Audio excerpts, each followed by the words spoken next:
Sneakers and Cleats, the podcast.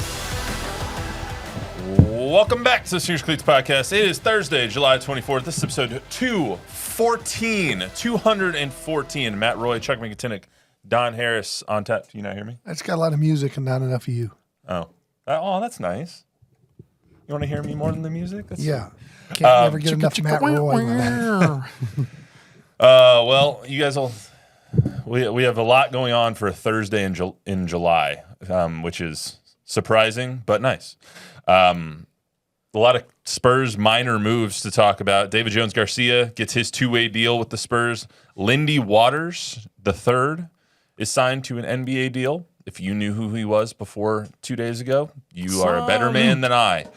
And then Chris Paul signing with the Los Angeles Clippers, so we'll give our thoughts on him leaving. What will his lasting impact be on the Spurs after his 82-game season, Ironman season in his year 20? Plus, the Cowboys got a lot going on there. Trevon Diggs and Micah Parsons responding to Jerry Jones and Stephen Jones's comments at the state of the Cowboys, which they did not appreciate. It's been a chippy start to camp. 2 fights already in the first 2 days of camp, which is abnormal for it happening so early on.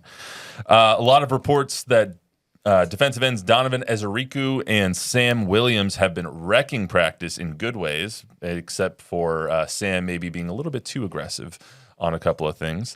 And we heard from CeeDee and George Pickens. What's the potential for the duo this season, and CeeDee Lamb having high expectations for himself this year? So I want to start.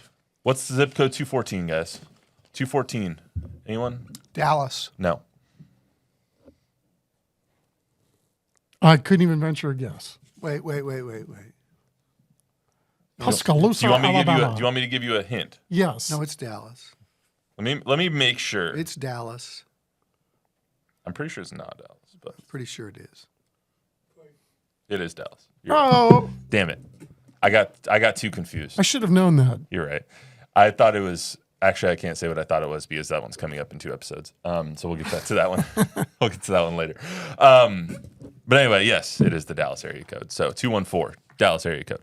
Let's get to the 210 San Antonio because I want to talk about the Spurs first. David Jones-Garcia gets signed to a 2-way deal. Don, I asked you at the end of the podcast on Monday if you thought that the Spurs were going to sign DJG. You said no. Why did you say no? And are you surprised that they actually ended up doing it to a 2-way deal? Well, I said no because I didn't think they were going to give him a full guarantee. They signed him to a 2-way deal, and that's what changed. I thought he'd get it. I thought he would get a full guarantee from somebody. Obviously, he did not. And because he did not, he accepted the 2-way deal. The 2-way deal is $600,000, and he can still sign with any team that he wants that offers him a full guarantee, and the Spurs do not have the right to match. They can, if they have a good working relationship with his agent, say, okay, we'll sign him to a full guarantee too. That might be why they have the 15th spot open and convert it to a full-time deal. But why sign him to a full-time deal if they don't have to? And so the Spurs are getting the best of both worlds here. They get him for 50 games and they get him on the cheap. And they can bring him to camp and see how he does and put him in the G League if they want to see how he does. And if he's good enough to make the roster and contribute, they have him for 50 games before they have to convert him. So I think the surprise to me, to answer your question the long way, is I think what changed is he did not get a full guaranteed offer from another team, and that was shocking to me. Are you under the impression that if he got an offer from another team for a full contract that the Spurs would have matched and signed him? I don't know. I don't know because he's a little undersized. I don't know how good he is defensively. They have, we're talking about the 14th, 15th guys on the roster. We're talking about the back end. Yeah, and high potential guys. They've got plenty of good players, and they are much higher on Riley Minix than most of us are.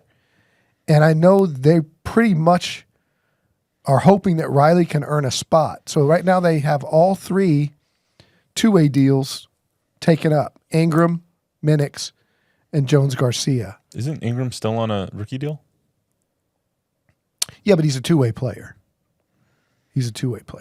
Chuck, thoughts on DJG? Yeah, I'm a little surprised too he didn't get a full guarantee, but we see this every year. You know, if you're an undrafted, unproven guy, then you really have no leverage in these situations. You know, there's so many guys with contracts that teams are trying to figure out how to pair them, wish they hadn't paid them, that kind of stuff. I mean, look at Charles Bassey. We know he can play, and he's out looking for a job right now, right? I mean, I don't know, did Boston end up signing him to a two-way deal? I mean, or is he still looking at this point or weighing his options? I mean, you see it every year. There are guys that can play. It's just, you know, they're not to the point where you can say they're really rotational players or somebody that you really can bank on because you don't know. There's so many unknowns. So, you know, I'm sure David Jones-Garcia doesn't mind doing it the hard way. He's done it the hard way to this point. He has not signed with Boston yet, Okay. so he is still out there. I was a little surprised at the successive moves because DJG gets signed one day, the news comes out, and then the next day we hear that Lindy Waters is signed. So I was a little surprised that DJG didn't get that fully guaranteed deal to come in at 14, and they preferred to have Lindy Waters. And to Don's point, that might be kind of your best of both worlds scenario. You get to sign a guy that might have a little bit more upside that you see as a better three-point shooter. And I'm not saying that this is what the Spurs think, but that this might be the line of thinking. You get a guy that you might have a little bit higher and might have more leverage in this case, and then you still get DJG to sign his two-way deal, and you get him to come to camp. And if he beats out Waters, if he's better than Waters in camp and whatnot, then maybe he gets that spot and they cut Waters. It's not like they're tied to Lindy Waters or to Jordan McLaughlin for a really long time. I mean, both those guys are going to be making less than $3 million. So it's not like they're married to either one of these players. They have the opportunity to date both of them, I guess, is what I'm trying to say. Yeah, for sure. But $3 million, although not a lot of money in NBA standards, when you're talking about the bottom of the roster, that's money they want to keep. They got the biannual still left, and they got half of another exception left. They got $8 million left. Yeah, they have a little bit of money still to play with below the first apron. So, speaking of. Sorry, go ahead. No, I was going to add one more thing, but I think I forgot. So go ahead. Speaking of, if it comes to you, let me know. Speaking of Lindy Waters III. It did come to me. All right, here we go. So let's look at what they had and what they have, right? They lost Biyombo and Bassey. You talking about big guys? Yeah. Okay. And they replaced those two guys with Cornette and Olynyk, both of whom can go outside and hit the three. So they wanted to improve three-point shooting. From the stretch 4-5 position, yeah. They did that with those two guys.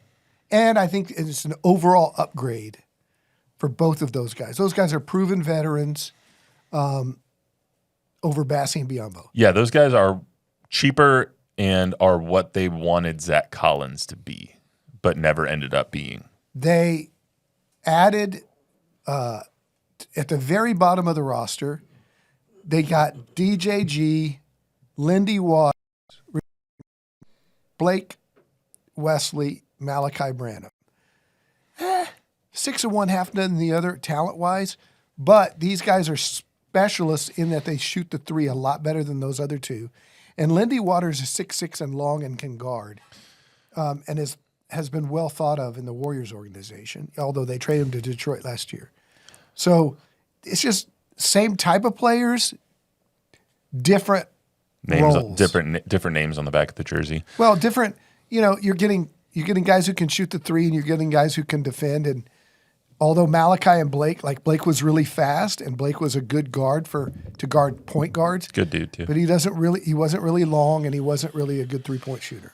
So speaking of Lindy, I was yesterday years old when I learned of Lindy Waters III. I watch a lot of NBA basketball, and maybe I just didn't pay attention to the back of the bench for the Pistons or the back of the bench for the Golden State Warriors, but did not know of a Lindy Waters III until yesterday. My litmus test is always type it into the system and see if Jack Green has it. Jack Green didn't have one. Wasn't important enough nanosecond. for Jack Green to get it. Well, no, I mean that's not necessarily true because Jack Green will shoot the water boy. I know, that's what I'm saying. Right? So Yeah, I mean, here's a guy, he played 17 minutes a game with the Warriors before they traded him. I don't know what the situation was. He never got over 10 minutes a game. He got two times he went over 10 minutes a game in a game with the Pistons. And that was in the last game of the season, and it was like early March. Yeah, I mean, they could have traded for him for all we know to get some insurance in case somebody went down while they were having a pretty good season. He was part of the Jimmy deal. He was the 5-team Jimmy deal. That he was thrown in with the Jimmy with the Jimmy deal. So, if you don't know Lindy Waters, which I didn't, here's all the news that I learned about him. He's a Kiowa American. He's an Oklahoma State product. He's a huge supporter of Native American youth sports. He actually won the NBA 2023-2024 Social Justice Champion Award. He went undrafted in 2020, then ended up in the Oklahoma City Blue, their G League team for 3 years, then ended up playing a little bit for OKC, then Golden State, then Detroit.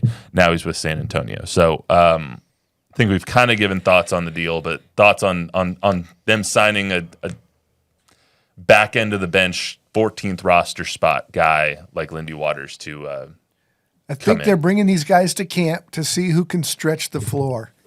Minix, Jones-Garcia, Waters, they're all going to be spot-up three-point shooters, and which ones they want on the floor that can be able to guard on the other end, and Waters is longer. None of these guys are going to make a huge difference. Think of them as replacing Malachi Branham, who barely played.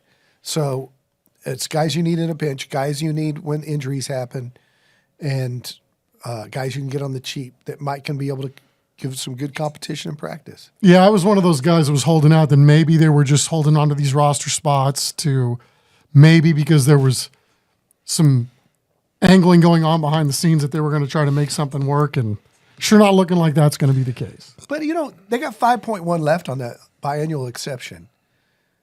Doug McDermott signed for Sacramento for $3.6 million. Why not bring a Doug McDermott type back? He's a proven guy who can shoot the three. Now, Doug wasn't great here because they had to have him do more. But if he could just be that sniper, I'm wondering if there's still somebody out there at 5.1. Yeah, but here's the thing. Even if you bring in a sniper, when's he going to play? Yeah. Well, if he snipes well, he will play. But they're not going to get on the floor. The Spurs right now are hoping that all of the guys on the active roster, their top 10 that they had last year and that they have brought in with Harrison and Sohan and Keldon and everybody, Vassell, Fox, you name it, they're hoping that everybody shoots at least 2% better from behind the arc. That's what they're holding out hope for. Because they don't have the minutes. There's not enough minutes to go around for another person. That's true. They need to get all these guys. Dylan Harper's going to play. Carter Bryant's going to play, probably. Champagny is the guy that's kind of the odd man out right now. And you could argue that he's the Spurs' best three-point shooter.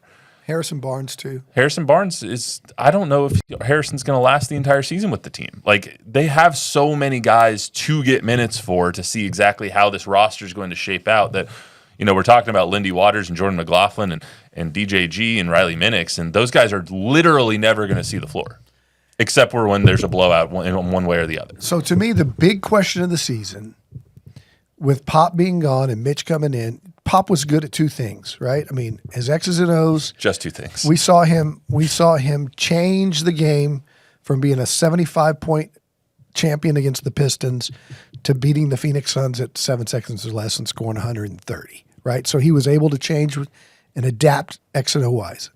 The other thing that Pop was really good at was the psychology piece, like Phil Jackson. He convinced Manu Ginobili and the entire country of Argentina to let Manu come off the bench.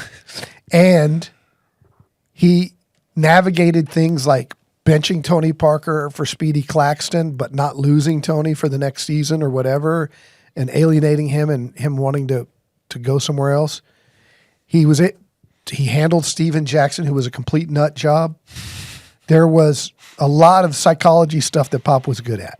Can Mitch Johnson come in and connect to Devin, Jeremy, and Keldon, who were used to, those three guys over the last 5 years have been the guys. Integral parts of the team. Right. Can he convince them to be integral parts of the team at a lesser role and defer to Castle, Wemby, Harper, Fox? And if he can get Devin Vassell to be a Lou Dort or an Alex Caruso, he's got more talent than those guys, and he could be a very key piece, mentally. Or will they sulk? And I think that's going to be the huge question of this team is how does Mitch handle these personalities? Because they're deep, and they've got a lot of really good players if they all agree to play a role. I think that's the key to the whole thing. They have to learn to play together. What that looks like is probably really possession to possession. If you play the right way, if you move the ball, you run certain plays for certain guys, but you just got to go play. And then if, Victor ends up with 25 one night and Keldon ends up with 23 the next night or whatever it's going to look like on a given night, De'Aaron Fox scoring 31 night and maybe it's a little different the next night because somebody's clamping down on them. I mean, the better they learn to play together and the quicker they do that, the harder it will. You want to have 5 guys on the court that can do everything and therefore make it hard to defend. If it's just going to be one guy, then that's easy to stop in this league no matter what. Well said. Last thing I want to talk about when it comes to the Spurs, Chris Paul signing with the Los Angeles Clippers, the Lob City, going back to those kinds of days. I kind of want to see Blake Griffin and DeAndre Jordan back too, just for old time's sake at this point. They're already running a retirement home in L.A. with the L.A. Clippers right now. So why not just bring those guys back too? He did play all 82 games for the Spurs last season. The writing was kind of on the wall for Chris Paul that he wasn't going to be back this season because of everything that the Spurs have and everything we've been talking about already with how young this roster got. But wanted to spend just a couple of minutes here because I think, at least speaking for myself, I think that the impact Chris Paul will have on this team will be felt for years because of what he did for Wemby and what he taught De'Aaron Fox and especially what he taught Stephon Castle and Devin Vassell and Keldon Johnson. The way that him and Harrison Barnes imparted their veteranism, I'll just say, on those guys will have a big impact on their careers, whether it's here or in other places.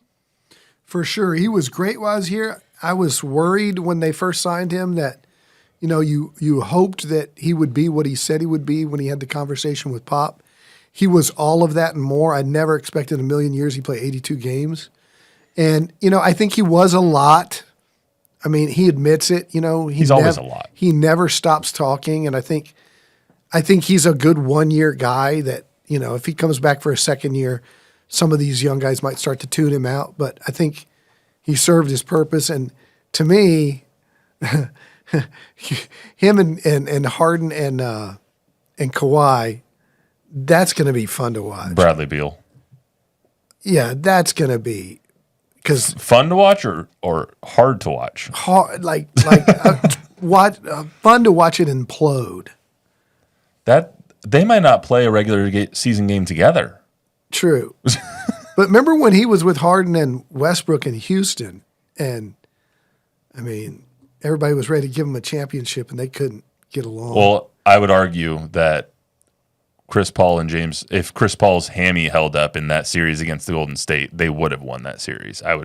They had Golden State dead to rights. I don't know what year that was, 2017 maybe. No, they didn't. You know why? Because James Harden was on that team, and James Harden is a loser. They were going to win that game 6. Well, I doubt it. Anyway, yeah, we can go back and James Harden. All day, James Harden is never going to win. Don't talk about my Sun Devil like that. He's Chuck. CP3. I don't know that he's going to get enough credit for what he did on the court. I mean, we can talk about mentoring, showing guys how to be pros, that kind of stuff. But, the fact that this guy on this team with as few wins as they had last year, when you add up what did he do on the court, he was on the positive side of the ledger last year. And there's only 3 guys on that team that can say that in terms of plus minus. So I think it went beyond just being the old guy. He was a glue guy in a lot of ways. And I think they're going to miss him on the court, especially early on when they're trying to figure out how to replace his minutes and then replace whatever it was that he did when he was on the court. I don't think replacing his minutes is going to be too hard. De'Aaron Fox is just going to slide right into those, and Dylan Harper will slide right into those. So I think the minutes are filled. The impact mentally is more questionable, I guess. Well, I mean, let me put it this way: quality minutes. Fair enough. Not to say that De'Aaron Fox isn't going to give them quality minutes, but there's going to be an adjustment now. Chris Hoffman filling in for Bob Gambert over there. Anything from these social feeds before we get to the Cowboys? Not really. I mean, you got some people, loving the Devin and Keldon. They think they're going to finish games like Manu, and I guess they're liking the signings. All right. Love it. Love to see it. Let's talk about the Cowboys here for a second. So I want to start with Micah and Trevon on Jerry Jones and Stephen Jones's comments. Let's hear the bite first, and then we'll give our thoughts. This is Micah Parsons on Tuesday, about 24 hours after the State of the Cowboys address. I'm doing this for myself and my teammates. Like I said, this isn't for Jerry. This isn't for Steven. Nothing can hold me back from football. You know what I mean? Like, this is genuinely what I love to do. And if anyone questions that, they probably have never been around me. I take everything I do very seriously. So, holding out completely, I don't think so. Like I said, I love this game. There's nothing that's going to keep me away from this game. And it is what it is if it ever gets to that point. Micah also went on to say that if this is it with the Cowboys, then so be it. And then Adam Schefter went on 105.3 The Fan in Dallas yesterday and said, quote, Micah probably went further than he should have in a solo way, thinking he was doing a good thing, and it actually was counterproductive in the long term of getting a deal done. So general thoughts, guys, of the saga that refuses to end. Same time next year. Yeah. Michael Parson will get his deal before the first game, and he'll get $42 million a year average, and he will become the highest paid non-quarterback Until the next one. since TJ Watt, and this will be all over with. We know how this ends. This is just silliness. Yeah, I'm just disappointed that, again, here we are, same time next year, third year in a row where, yes, the player is under contract. So, technically speaking, if somebody wanted to hold his feet to the grinder, right, he would be out there practicing. However, if anybody deserves to get paid a bag and a big bag, it's 11, right? So I can see that side of it. But what's disappointing to me is that this is what the offseason's for, right? And if we didn't see this every single year where you've got essentially a brand new team, a new head coach, they go through their first day of practice, we see some really nice wow moments during the first day of practice, and then what do we have? Well, because Jerry said what he said the day before, then Mike obviously feels like he's got to go out and at least tell his story. So he starts with NFL Network, and then he talks to the group, and, you got 7 in there for even more Moral support. and then then that brings that side of the story into the equation. It's just really disappointing that we're talking about stuff like this when we should be talking about the product on the field. I mean, I get the soap opera aspect of it. I'm all for the soap opera aspect of it. I just don't know that they necessarily need it right now as a team as they try to figure it out. And we talked about all the bonding that they did, between position groups, players, front office staff. And yet here we are on day one. This grabs every headline imaginable. It grabs every headline imaginable the next day as well. ESPN filled a whole day for them the very next day. It's just disappointing. We don't need it. I mean, we got football to talk about. We can be starting to, position models and stuff like that. Go ahead, Don. Howie Roseman had a press conference yesterday in Philadelphia, and he said, our goal with the Eagles is to draft, develop, and sign. And we tell every player when they get here, you can look at this guy who we drafted, developed, and now he's going to have generational wealth for his family for the rest of his life. And we're going to take care of you, do the right things on and off the field, and become a good player. We will reward you. And every year with Jerry, it's just the opposite. It's draft, develop, and then let me cause some sort of drama. I mean, how do you have drama with Zach Martin when this guy is the guy that top 5 Cowboy of all time, Ring of Honor, first ballot Hall of Famer, and you put him through the stuff and talk bad about him at the beginning of training camp, and then the things that he said the other day about he threw Dak under the bus like you want, like the players want to get hurt. It's just and I talked about it with Chuck this morning, or Jerry's a genius and this is his way of strengthening the bond between Micah and Shoddy, because Shoddy can come in as the cool, good guy and, hey, don't worry about Jerry. He's a jerk, and we're all in this in the foxhole together, us against the world. And maybe Jerry's trying to help Shoddy out in that regard by playing the bad guy. I don't think so. I think Jerry does this because Jerry loves the circus. He thinks it's cute because it's worked for so many years, but I think the act is tired. I try and look at things through the lens of a fan in most scenarios because that's how we all grow up as a fan, and then we end up doing this for a living. I'm a fan of the Broncos, and so yesterday the Broncos were asked, and Sean Payton was asked about a couple of contracts. He says, we're not going to tell you guys about that. It's handling it internally. We're fine. Players were asked. They're not going to talk about it in the media. I waffle between what I would prefer as a fan.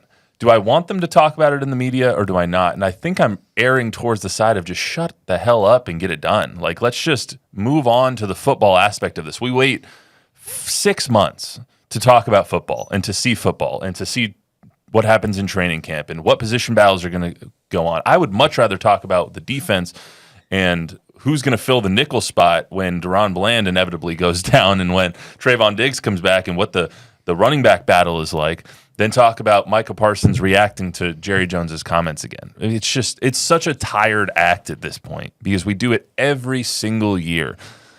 And yet we're all still talking about it. And we're going to every time. I just give us some new drama at least if you're going to create drama. Come up with a new act. Come up with a new act. Yeah. I've seen this play before. We know how it ends. You're going to pay him. We know how this ends. It happens every freaking year. It's happened every year. It's seemingly since 1992. And in the meantime, you're risking injury because he's not going to be in football shape. You're risking chemistry like C.D. Lamb last year. Zach Martin said it hurt him when he wasn't there. It hurt the coordination of the offensive line. It hurt him personally. CD timing was off all year with Zach because they didn't have camp. But here's the thing also with injury is I think that only hurts the team. It doesn't really hurt Micah Parsons because God forbid Micah Parsons gets injured. Let's just say season-ending injury. I don't want to even specify what it would be.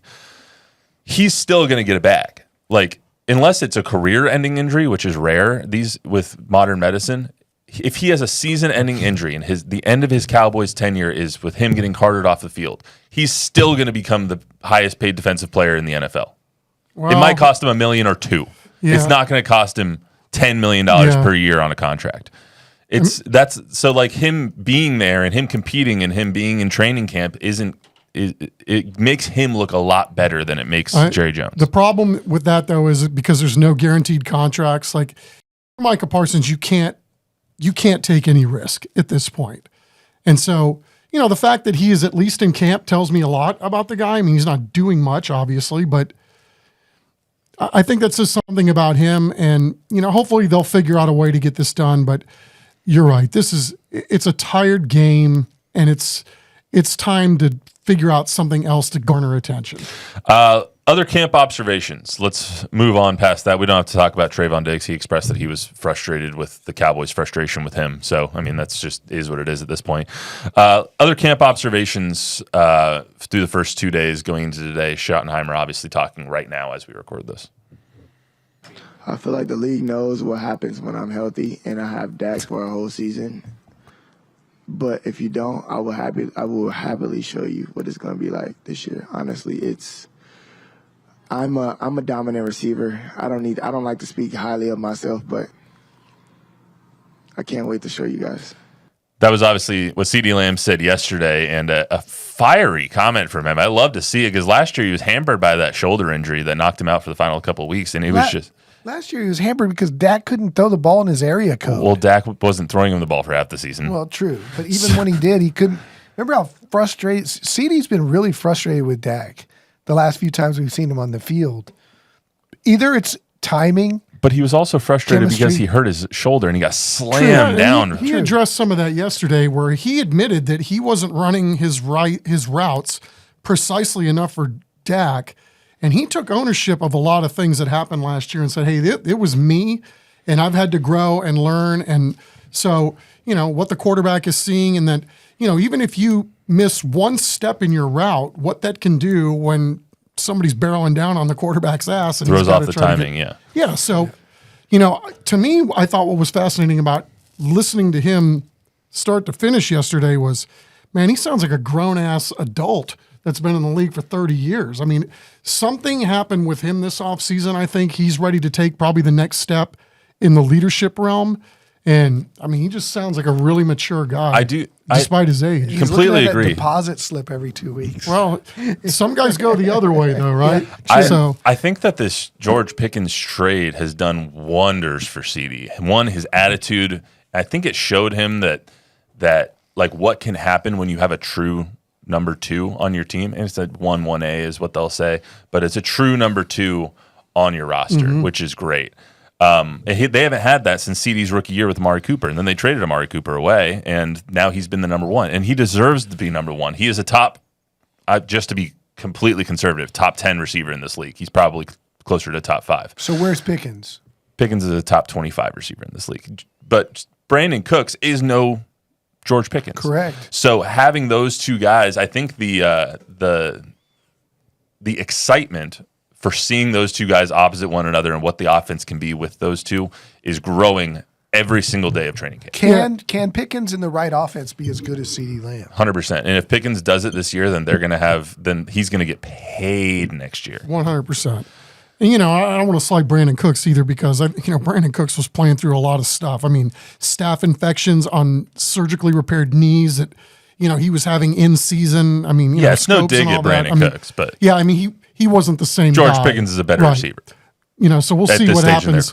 I'm curious to see what Brandon does in New Orleans this year if he's healthy. Yeah, back in New Orleans, homecoming for him as well. Yeah.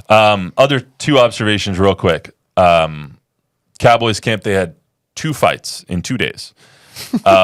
Usually that happens like 3 weeks in to a training camp, not 2 days into the training camps. This one got so bad that Brian Schottenheimer was like, next person who throws a punch, you're out. Any thoughts on that happening at training camp? Yeah, this early on? 100%, right? I mean, you've been in camps before, It's right? weird. Do you ever remember when people getting this itchy this soon? Especially when the weather's pretty nice by all Yeah, it's accounts not and hot. overcast. When I played, it was I was the fighter in training camp because. Okay, so but you it were took a that few guy. weeks. It took a few weeks. So, yeah, I mean, I'm surprised, especially with all of the stories being written about the brotherhood and the camaraderie and, but there was also talk about the competition, right? Everything is a competition. So at some point, maybe we shouldn't be surprised if they put this much of an emphasis on competition because that's a hard thing to draw the line. We hear a lot how these coaches now have had to train players how to practice in today's day and age.